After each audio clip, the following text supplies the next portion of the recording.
Hello and welcome to another my NT marriage video. Railroading. I wanted to talk about that today and sort of explain what that is. Although before I start I should say that I have no idea if this is an Aspie trait or a personality trait that my husband just happens to have. Leave your opinion below, I'd love to hear from you. So it started with him being agitated that I wasn't following his recommendations, and him being really sort of angry about that, constantly saying, you're not mowing the lawn the way that I want, you're not cutting the onions the way that I want, you're not hanging out the washing the way that I want. I mean, the list was long. It was almost everything I did, he wanted it done his way, and I wouldn't concede. There were certain things that I would change if I felt that they made a difference, but other things were just the way that they were done. And so we had a lot of conflict around that, and obviously he's feeling frustrated because he can't get me to do what he wants, and I don't want to do everything that he wants. And I'd even said to him at one stage, probably about a year or two into the relationship after moving in with him, I said to him, did you want a doormat? Is that what you were expecting? And he's kind of standing there like a deer in headlights. He's kind of like you know, his cogs are turning and he's thinking, well, yes, but I can't say yes, and so, you know. And then he kind of goes, no. And I said, oh my God, you do. And he kind of grins and he agrees that, you know, that was kind of what he was expecting. He had sort of assumed that, I think because how he sees his parents, as his dad is the dominant one and his mum just does what she's told, he just thought that would be us. And he doesn't actually understand that that's not the dynamic of their relationship. It probably just appears that way. In saying that, I will insert a little story right here. One of the first times I met his mum, she'd made a mistake by sort of organising us to meet at a restaurant that happened to be closed. And so we just walked off and found ourselves another one down the street. There was no big drama. We had some lunch, it was fine. When we get back to her place, my husband starts berating her for it.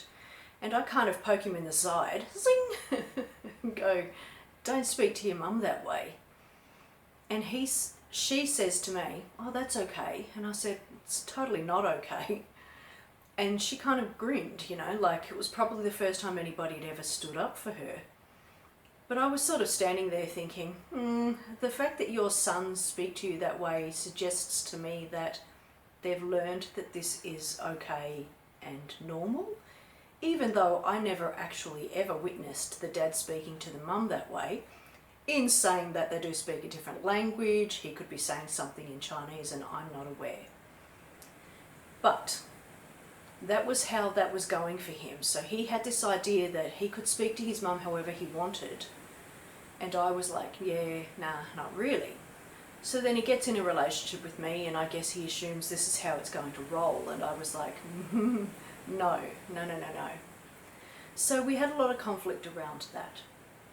Because he wasn't getting anywhere with his conflict, he started to do things without my permission. And there's somewhere, I'll go through the list later, about what makes a good marriage. And one of the things is being able to mutually agree and come to agreements on things, on big issues. And we didn't have that. So, to give you a story, when I was pregnant, he comes out of the bedroom after having a conversation with his mum on the phone, and he tells me that she wants to come down before the baby's born and be there as I'm giving birth and then helping around the house. And I could see instantly problems with this. And I said to him, I really don't want that to happen. I'm going to be tired, I'm going to be hormonal, I'm going to have this newborn baby I've got to contend with. Having an extra person there to look after is going to be really detrimental, etc, etc, etc. And I think he's heard me, as you do. And a few weeks later, he comes up and has the same conversation with me, and I'm like, I remember that thing we talked about, and I say it all over again. A few more weeks later, we have the same conversation, and I'm like, good grief, now I'm starting to panic. And a little while later he says, I've brought the tickets. And I was just kind of like, this is not happening. And I ended up pleading with him, one of the first times that I've broken down in front of him, begging him to not have them there, because I could predict that there was going to be drama. For a starter, they were going to be really, really, really bored, because he wanted his mum and his dad to come down. They were going to be sitting around all day doing absolutely nothing and have nothing to do. So I get on the phone with her, because I then try to talk her out of it. And she's trying to talk me into it. And I'm saying to her, you're not really understanding me, you know? You're going to be bored here. There's going to be nothing for you to do. And she's saying she's going to be able to cook and clean and look after me and yada, yada, yada. Somehow or another, between him and her, I had nothing to do with it. She comes down a week after the baby's born. That's what he agrees to with regards to trying to meet his needs and mine at the same time.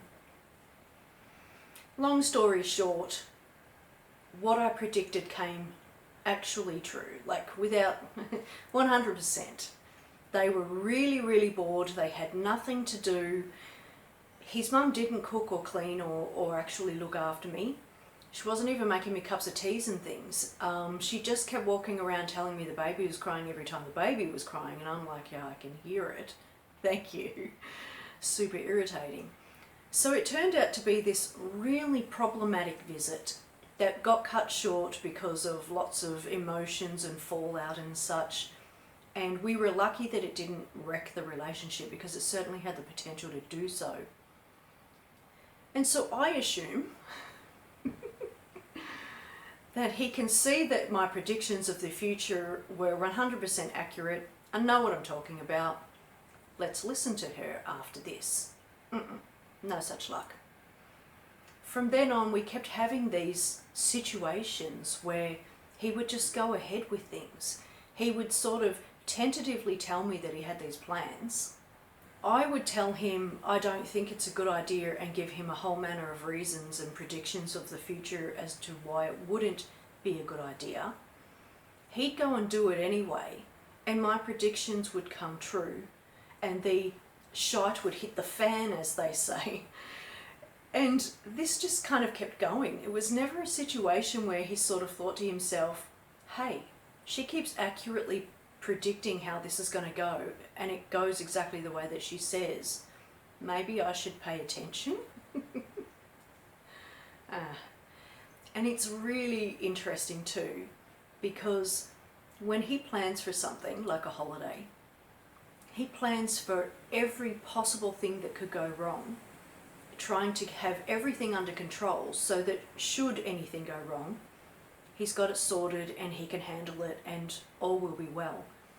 Which is fair enough. Obviously you want to sort of plan for every kind of scenario just in case. The thing with that is that majority of the things that he thinks are going to happen have never happened. Like, we've never gone on a holiday and whatever catastrophe he thought may happen happened. It usually doesn't. And from that, he seems to think that because he cannot predict the future, that I cannot predict the future.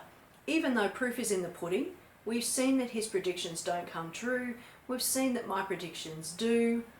Therefore, perhaps I do have some, foresight that's worth listening to.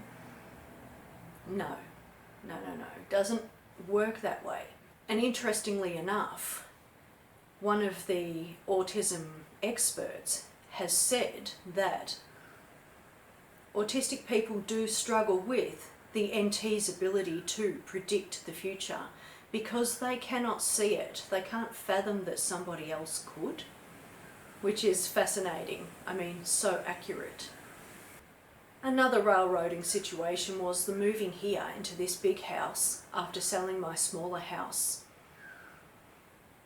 That was more of a badgering thing. He didn't just go ahead and do it like he did with his parents coming down, where he just booked flights and hey presto, they're there, regardless of my protestations.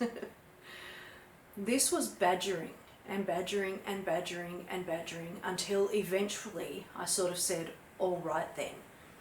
Now, before moving here, I had said to him, I really don't want to live in this big house where I have to do all of the work. And he lied about a lot of things. And in saying that, I will say that when I use the term lie, I'm not 100% sure that he actually has any malintent behind it, whether he knows he's lying, whether he's just saying things he thinks I want to hear, whether he believes the things that he's saying. But I knew by this stage that he had a propensity to tell mistruths. So he is saying, you won't have to do it all by yourself, we'll all be pitching in, I won't be expecting the house to look like a display home, lie, fib, yada, yada, yada. And we move in and it's exactly the prediction that I thought it would be, except 10 times worse, because I could not get him to see that I was never going to be able to have the house looking like a display home 100% of the time. And so obviously we've got this now massive conflict because he wanted us to move into a bigger house and things have hit the fan. So more drama because he was bullheaded and wanted this particular thing to happen and made it happen, and now it's happening, things aren't going well. So we had a lot of dilemmas within the relationship like that. And like I said, I don't know if it's an Aspie trait or a him trait, but obviously it caused a lot of conflict, a lot of angst, a lot of resentment, because these issues were never resolved. It was never a situation where he had said to me, for example, oh my God, I'm so sorry, I shouldn't have had my parents down. You said it was going to be terrible and it was as terrible as you said it would be, and I should have listened to you. My apologies, I'll listen to you in the future. Because it didn't flow that way, it was never prevented. There was just more railroading. You know, railroading, where I'm standing here and here's the train, and I'm taken out, I'm gone, that's it. Whatever I have wanted and said and thought, bad luck, Donald Duck, as they say. Anyway, so that's railroading. Let me know, do you think this is an Aspie trait or just a my husband trait or a NT trait that, you know, numerous people happened to have and just happens to be that he's on the spectrum as well? Drop a comment below, love to hear from you, and thank you so much for taking the time to watch my video.